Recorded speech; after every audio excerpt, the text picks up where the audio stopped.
पास होगा ही, आप भी मास्क पहने होंगे, लेकिन फेस शील्ड उतना का तो सबसे प्रोटेक्शन जो माने कि जो भी उसका वायरस है, ड्रॉपलेट्स हैं, वो आपके कहीं पे भी कपड़े पे आया होगा तो यरस या मैंने सुलचाक्षी चौकशी या मैंने कोई गाँव ची चौकशी गोने उस पर, तो आप वो उतार के उसी रूम में या तो रख के जाइए या आप ले जाके धो दीजिए। बेस्ट है आप धो दीजिए, बेस्ट है आप हाथ धोएं, ना कि सैनिटाइज करें। सैनिटाइजेशन अच्छा है लेकिन वॉशिंग से अच्छा कुछ भी नहीं है। आप हैंड ठीक से वॉश कीजिए, ऐसे ऐसे, फिर ऐसे, फिर ऐसे, फिर ऐसे भी कीजिए। थेपो देखा ना, ये ऐसे आप हैंड वॉश करेंगे, 5 स्टेप्स करेंगे आप, ठीक है। इस तरह से 2 मिनट कम से कम आप हाथ ठीक से धोएंगे प्लीज़। ऐसे नेल्स को ठीक से धोएंगे, थंब को धोएंगे ठीक से, और फिर लास्ट में आपके रिस्ट आ जाएंगे, ठीक है। दूसरा रिस्ट लगभग फ्रिचा साबुन चिता से, कोई भी आप डिटॉल सोप यूज़ कर सकते हैं। तो फिर या कोई भी आप क्योंकि इस वायरस का जो कवर है वो लिपिड सॉल्युबल है, तो कोई भी सोप लिपिड सॉल्युबल वायरस को हटा सकता है। छानस कि आप कैसे अपने कोविड पॉजिटिव होने की वजह से अपना कैसे ख्याल रखेंगे। आप हाथ धोते रहेंगे अपना, क्योंकि जितना भी हो सके आप अपने आप को क्लीन रखने की कोशिश करेंगे। आप अपना बर्तन खुद धोएंगे ना। कोविड खुदा न खास्ता अगर मैं कोविड पॉजिटिव हूँ और मैं किसी कमरे में हूँ तो एक तो मैं ठीक होनी चाहिए तभी मैं एक कमरे में रहूँगी। मुझे बुखार नहीं होना चाहिए, मैं अपना ख्याल रख रही हूँ, मैं पानी पी रही हूँ।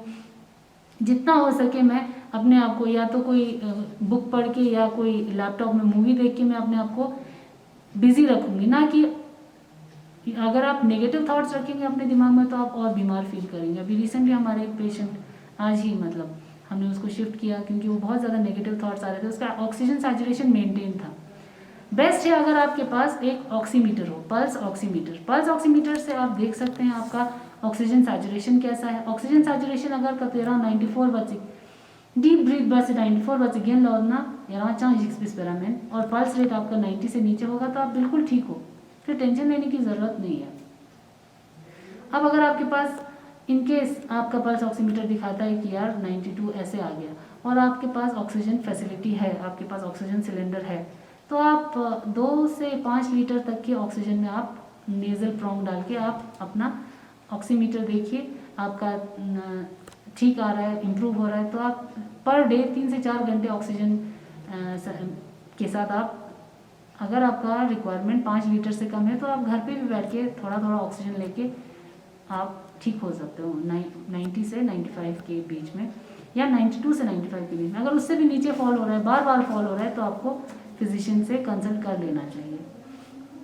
यहाँ एग्जर्शन मीन कि आपको कैसे, अब मैंने आपको बताया कि आपको पॉजिटिव होने की वजह से अगर आप घर पे रहना चाहते हैं तो आप डायबिटिक नहीं होने चाहिए, और कोई भी आपको कोमॉर्बिडिटी कोई भी डिजीज़ हो या मना यहाँ चिकची का डिपेंडेंट भी उतना का, तो जिसके ऊपर आप डिपेंडेंट हो उस अटेंडेंट का भी सैम्पलिंग होगा। अगर आप नेगेटिव हैं तो मैंने वो भी बता दिया। गाती मीना मार्गा प्रॉब्लम 2 चिंदुक जो कश्मीर से गाड़ियाँ आती हैं उनमें हम देखते हैं कि बहुत ज़्यादा आपको परेशानी हो रही है। हम माफ़ी चाहते हैं उस चीज़ का, लेकिन हम उसके लिए कुछ जितना हो सके हमने वहाँ पर हमारे CMO साहब ने 6 फार्मासिस्ट और इतने सारे लैब असिस्टेंट्स को भेजा है, लेकिन रश इतना ज़्यादा है कि वहाँ पर संभलता नहीं। तो हम कोशिश कर रहे हैं कि उसको भी सॉर्ट आउट करने की। हमारे सर कई बार गए हैं DC सर के साथ, तो वो लोग वहाँ का इंफ्रास्ट्रक्चर वगैरह इम्प्रूव जितना हो सके करने, अभी काम ही वहाँ चल रहा है, लेकिन आपको कोऑपरेट करना है प्लीज़। जितना आपको पता है इंडिया में हेल्थ इंफ्रास्ट्रक्चर इतना वेल इक्विप्ड तो है ही नहीं। जितना हो सके हम अपना 100% देंगे, लेकिन आपको भी बिल्कुल छोटे छोटे, जैसे आपको अगर वेट करना पड़े शोर करेंगे तो अगला बंदा जो लिख रहा है वो गलत लिख देता है और कभी कभी गलत अपडेट हो जाता है। तो जितना हो सके अगर आप भी हमारे साथ कोऑपरेट करेंगे तो हमारा काम, हम दोनों मिल के हमारा काम अच्छे से हो जाएगा। बीच बीच में हमारे लैब टेक्नीशियंस कभी कभी एंट्रीज मिस हो जाते हैं, फिर उनको फ़ोन करके पूछते हैं नंबर, फ़ोन नंबर, ये नाम वगैरह छाना वो दो प्रॉब्लम छिन गया।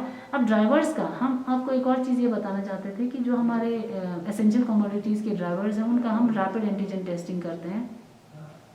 रैपिड एंटीजन टेस्टिंग RT-PCR की तरह नहीं है। रैपिड एंटीजन टेस्टिंग का रैपिड रिजल्ट आता है, लेस रिलायबल है, लेकिन रैपिड रिजल्ट हमें चाहिए क्योंकि नहीं तो इकोनॉमिक शटडाउन हो जाएगा, हमारे पास एसेंशियल कमोडिटीज़ नहीं आ पाएंगे। इसलिए हम उन ड्राइवर्स का जितना हो सके हम टेस्टिंग कर रहे हैं रैपिड एंटीजन, और फिर वो आ जाते हैं। नीरो से ना हम मान लो करगिल आउचिन, कोई कश्मीरी या कोई नॉन लोकल है या कोई लोकल है। कोई नॉन लोकल है वो तो अपने रेंटल हाउस में रहते हैं। जो लोकलाइट्स हैं, जो लोकल ड्राइवर्स हैं, उनसे मैं रिक्वेस्ट करती हूँ कि जितना हो सके अपने घर वालों के साथ आप ज़्यादा घुले मिले ना, क्योंकि जो आपने टेस्ट करके आए हो, आप टेस्ट का रिलायबिलिटी कम है, इसलिए आपको जितना हो सके उनसे दूरी बना के रखना है जब तक आपका सीज़न है, क्योंकि आप लोगों को हम रोक भी नहीं सकते। आपकी ज़रूरत भी है, आप फ्रंटलाइन वर्कर्स की तरह ही हो, आपको सामान हमें पहुंचाना होता है। छाना यहाँ लोग से चचिन मगर जितना हो सके आप कोशिश करें कि कम से कम अपने फैमिली मेम्बर्स से घुले मिलें और अलग से एक कमरा रखें। जितना हो सके अपना मास्क पहन के रखें, बाकियों से भी थोड़ा सा डिस्टेंस बना के रखें तो अच्छा रहेगा। आपको मैंने ये सारे के सारे जितने भी होम केयर बताए हैं वो हमारे पॉजिटिव और नेगेटिव्स के लिए हैं। यंग चीज दिया है कि आपको अगर कोई भी प्रॉब्लम हो, अपने एरिया का जो फार्मासिस्ट होता है उनका आप नंबर रख लिया कीजिए, आप उनको कॉल कर दिया कीजिए, या फार्मासिस्ट या मैजिस्ट्रेट्स आपके पास आते हैं रूटीन चेकअप्स के लिए, तो राउंड्स के लिए, तो उनको आप बता दिया कीजिए प्लीज़ यंतम सकस कॉपरेट बना। इंशाल्लाह हम लोग इस वेव को जल्दी क्रॉस कर लेंगे। बस अब ये जो इनकमिंग इनफ्लो है लोगों का वो कम हो रहा है धीरे धीरे। जैसे जैसे धीरे धीरे कम हो जाएगा, माइग्रेंट्स लेबरर्स तो सारे आ गए हैं, आगे अगर जो आ रहे हैं, जो लेह से वगैरह से आ रहे हैं, उनको भी हम स्ट्रिक्ट आइसोलेशन या क्वारंटीन में रखते हैं। तो आप उनके पास एक, जब क्वारंटीन पूरा हो जाता है, एक सर्टिफिकेट हम इशू करते हैं कि so and so person has completed quarantine period of this duration, या होम आइसोलेशन या institutional isolation of this period करके हम एक सर्टिफिकेट बना देते हैं। तो उनके पास वो होता है। अगर आपको पता चलता है कि कोई पेशेंट, आपको शक होता है कि यार ये बाहर से आया है और इसने टेस्ट नहीं किया, या ये प्रोटोकॉल फॉलो नहीं कर रहा है, होम आइसोलेशन पे इसका पूरा नहीं हुआ है, तो यहाँ आप भी हमारे साथ देंगे, कान और नाक बन के हमें इन्फॉर्म करते रहेंगे, ताकि हम भी उन तक पहुंच पाएँ और हम उनका टेस्ट कर सकें, ताकि जितना हो सके ये स्प्रेड ना हो हमारी जगह पे। इतनी छोटी जगह है, ज़्यादा टाइम नहीं लगेगा स्प्रेड होने में, और इंशाल्लाह बताऊँ सब हम जल्दी ही इस चीज़ से बाहर आएंगे और खुशी खुशी हम आगे, अगर ठीक हम सब रहें, ये जल्दी ख़त्म हो गया तो हम अगले साल रमज़ान की जो ये गैदरिंग्स हैं या जितने भी हमारे फंक्शन हैं वो ठीक से कर पाएंगे। तब सर नमाता गैदरिंग होने का सबसे प्रोहिबिशन जो अच्छा, आप लोग खुद समझते हो, आप ही के लिए है ये। खाना प्लीज़ कॉपरेट बचाए। शुक्रिया।